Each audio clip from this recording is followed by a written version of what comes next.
Hello everyone. What is deliverable? ಈ deliverable ಮೇಲೆ ನಿಮಗೆ DCET ಎಕ್ಸಾಮ್ಸ್ ಅಲ್ಲಿ ಕ್ವಶನ್ಸ್ ಬರೋ ಚಾನ್ಸಸ್ ಜಾಸ್ತಿ ಇರುತ್ತೆ. ಸೊ ಡೆಲಿವರಬಲ್ ಅಂತ ಅಂದ್ರೆ ಏನು?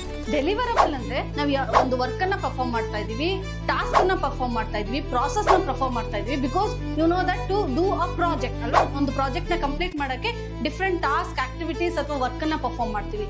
ಆ ಈಚ್ ಪ್ರೋಸೆಸ್ ಎಂಡ್ ಅಲ್ಲಿ ನಿಮ್ಗೆ ಒಂದು ಔಟ್ಪುಟ್ ಅಂತ ಬರುತ್ತೆ. that output we call it as a deliverable. Okay, ಈ ಡೆಲಿವರಬಲ್ ನ 2 ಟೈಪ್ಸ್ ಆಗಿ ಕ್ಲಾಸಿಫೈ ಮಾಡ್ತೀವಿ.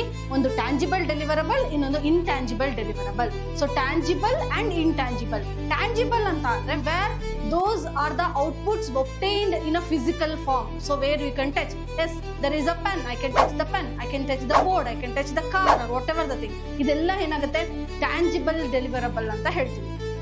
Intangible deliverable ಅಂದ್ರೆ non physical products. It means that is, the name of a institution, brand name of a organisation, pride, ಈ feelings ಏನಿದೆ ಅಲ್ಲ, that output we call it as a intangible ಡೆಲಿವರಬಲ್.